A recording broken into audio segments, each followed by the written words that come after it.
السلام علیکم۔ مجھے یہ سمجھنے میں بہت وقت لگا ہے کہ زندگی میں ہر چیز، ہر رشتہ، ہر خواہش ضروری نہیں ہوتی۔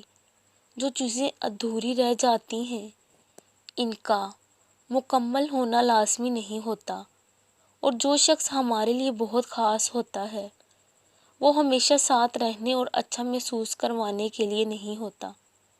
زندگی ایک جگہ رک نہیں جاتی، یہ ویسی ہی چلتی رہتی ہے۔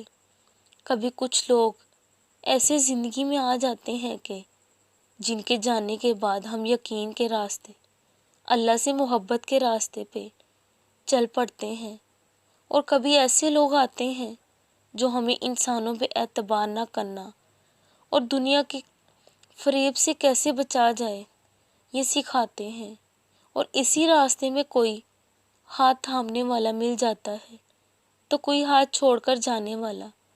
زندگی میں کچھ بھی بے مقصد نہیں ہوتا، قدرت ہمیں ہر موڑ پر کچھ نہ کچھ سکھا رہی ہوتی ہے، اور یہی ضروری ہوتا ہے کہ ہم نے کیا سیکھا، کیا سمجھا اور کیا جانا۔